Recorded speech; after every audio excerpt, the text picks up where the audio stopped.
தொடக்க நூல் அதிகாரம் 42.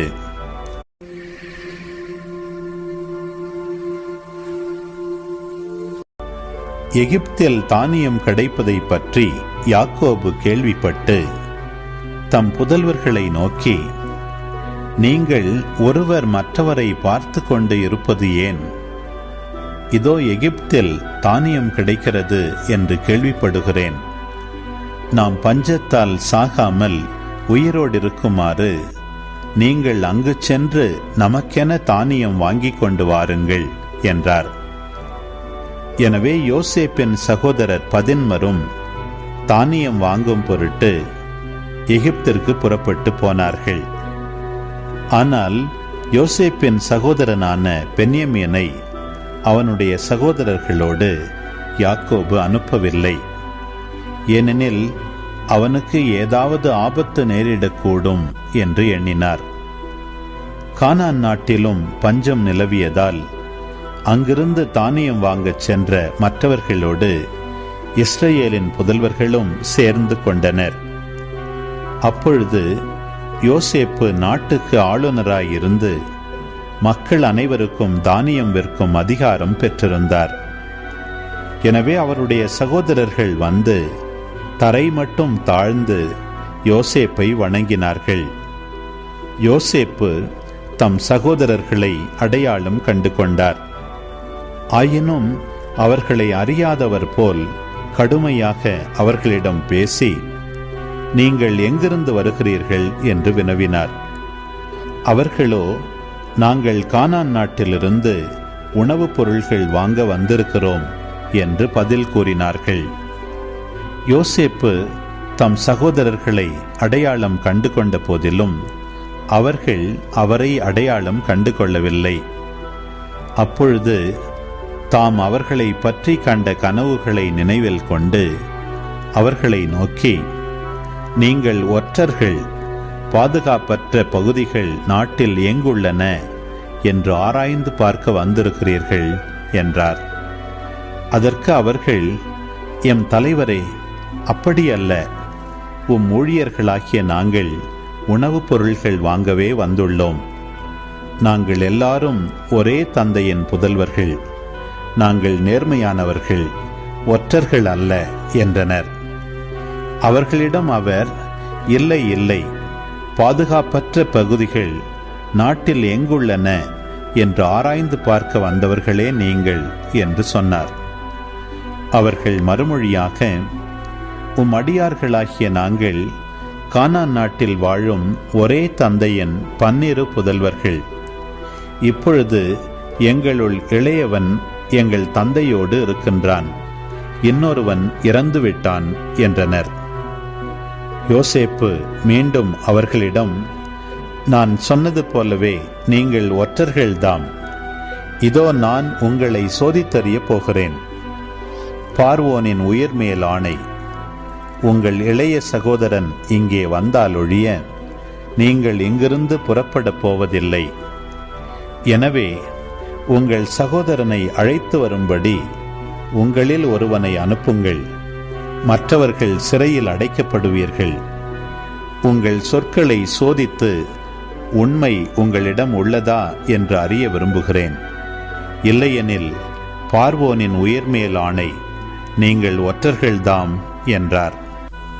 பின்னர் அவர் அவர்களை 3 நாள் காவலில் வைத்தார். 3ஆம் நாள் யோசேப்பு அவர்களை நோக்கி, நான் சொல்கிறபடி செய்யுங்கள், செய்தால் பிழைக்கலாம். ஏனெனில் நான் கடவுளுக்கு அஞ்சுபவன். நீங்கள் குற்றமற்றவர்களானால் சகோதரராகிய உங்களில் ஒருவன் சிறைச்சாலையில் அடைபட்டிருக்கட்டும். மற்றவர்கள் புறப்பட்டு பஞ்சத்தால் வாடும் உங்கள் குடும்பங்களுக்கு தானியம் கொண்டு போகலாம். உங்கள் இளைய சகோதரனை என்னிடம் அழைத்து வாருங்கள். அப்பொழுது நீங்கள் கூறியது உண்மை என்று விளங்கும். நீங்களும் சாவுக்குள்ளாக மாட்டீர்கள் என்றார். அவர்களும் அப்படியே செய்தனர். அப்போது அவர்கள் ஒருவர் மற்றவரிடம், உண்மையாகவே நம் சகோதரனை முன்னிட்டே இப்பொழுது நாம் தண்டிக்கப்படுகிறோம். தன் உயிருக்காக எவ்வளவு துயரத்துடன் நம்மிடம் கெஞ்சி மன்றாடினான். நாமோ அவனுக்கு செவிசாய்க்கவில்லை. நமக்கு இத்துன்பம் ஏற்பட்டதற்கு அதுவே காரணம் என்று சொல்லிக் கொண்டனர். அப்பொழுது ரூபன் மற்றவர்களிடம், பையனுக்கு எத்தீங்கும் இழைக்காதீர்கள் என்று உங்களுக்கு நான் சொல்லவில்லையா? நீங்களோ செவி கொடுக்கவில்லை. இதோ அவனது இரத்தம் நம்மிடம் ஈடு கேட்கிறது என்றார். யோசேப்பு மொழிபெயர்ப்பாளன் மூலம் அவர்களிடம் பேசியதால் தாங்கள் சொன்னது அவருக்கு தெரியும் என்று அவர்கள் அறியவில்லை. அப்போது அவர் அவர்களிடமிருந்து ஒதுங்கிச் சென்று அழுதார். பின்பு திரும்பி வந்து அவர்களோடு பேசுகையில் சிமியோனை பிடித்து அவர்கள் கண் முன்பாக அவனுக்கு விலங்கிட்டார். பின்பு அவர்களுடைய கோணிப்பைகளை தானியத்தால் நிரப்பி அவனவன் பணத்தை திரும்ப அவனவன் பையிலிட்டு கட்டவும் வழிக்கு வேண்டிய உணவுப் பொருள்களை கொடுக்கவும் உத்தரவிட்டார். அப்படியே அவர்களுக்கு செய்யப்பட்டது. அவர்கள் தங்கள் கழுதைகளின் மேல் தானியத்தை ஏற்றிக்கொண்டு அங்கிருந்து புறப்பட்டார்கள். பின்பு அவர்களில் ஒருவன் சாவடியில் தன் கழுதைக்கு தீனி போடுவதற்காக தன் கோணியை திறக்கவே அதன் வாயில் தன் பணம் இருக்க கண்டான். அவன் தன் சகோதரரை நோக்கி, என் பணம் திருப்பி தரப்பட்டுள்ளது, இதோ என் கோணியில் இருக்கிறது என்றான். அவர்களோ மனக்கலக்கமுற்று நடுநடுங்கி ஒருவரோடொருவர், கடவுள் நமக்கு இப்படி செய்தது ஏன் என்றனர். பின்பு அவர்கள் கானான் நாட்டில் தங்கள் தந்தை யாக்கோபிடம் வந்து சேர்ந்து தங்களுக்கு நேர்ந்தவற்றையெல்லாம் தெரிவித்தனர். அவர்கள் கூறியது, அந்நாட்டின் தலைவர் எங்களிடம் கடுமையாக பேசினார். நாட்டை வேவு பார்க்க வந்தவர்கள் போல் எங்களை நடத்தினார். நாங்களோ அவரை பார்த்து, நாங்கள் நேர்மையானவர்கள், ஒற்றர்கள் அல்ல. நாங்கள் ஒரே தந்தைக்கு பிறந்த 12 சகோதரர். ஒருவன் இறந்துவிட்டான். இளையவன் கானான் நாட்டில் இப்பொழுது எங்கள் தந்தையோடு இருக்கிறான் என்று சொன்னோம்.